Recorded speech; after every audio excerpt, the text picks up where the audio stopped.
Now let's talk about social networking.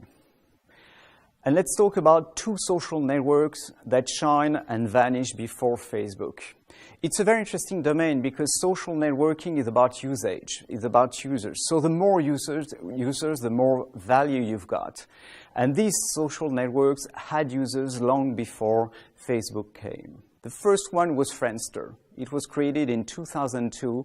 It was heavily funded. It got around $50 million of venture capital funding. Google even made a bid for acquiring Friendster in the coming years after its launch. Friendster has disappeared today. In 2003, another social network was launched, MySpace. MySpace, between 2005 and 2008, actually was dominating the market. In 2006, MySpace generated more audience than Google.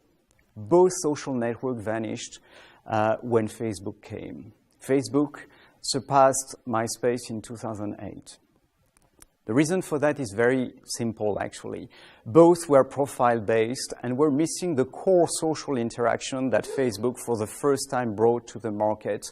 The idea of proactively sharing news, updates about ourselves throughout our network of friends. This is the main difference between Facebook and Friendster and MySpace. And that explains why these two social networks that should have eaten the cake actually missed the whole point, and Facebook is now dominating the market.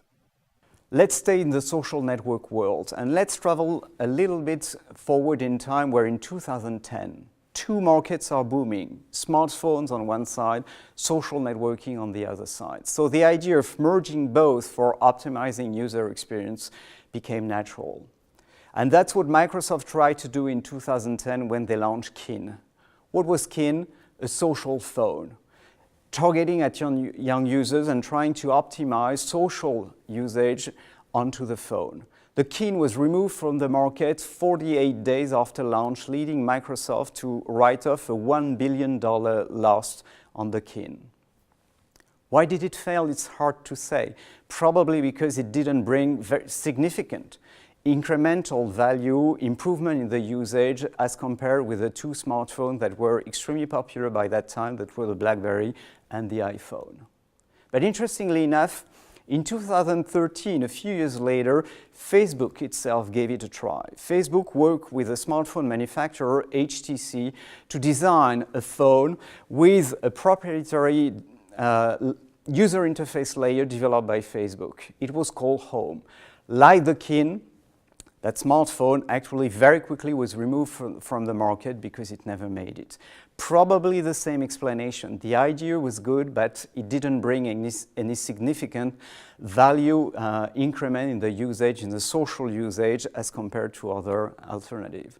Again, it was certainly not a bad idea, and numbers suggest it can be a bad idea. Among the 1.3 billion users Facebook has monthly, about a third of them, around 400 million, only use Facebook through their phone. So really the idea of finding ways to optimize the social network experience on the smartphone can be a bad one. But certainly the way it was executed in the case of the Kin and in the case of the Facebook Home didn't bring any significant increment, which led both projects to fail. So all these examples converge towards one simple conclusion. Turning a value proposition into a successful product is definitely a very tricky journey. The barrier between success and failure is always extremely close and always extremely thin, which means it's very easy through one wrong design decision actually to put your project on the wrong side of the barrier.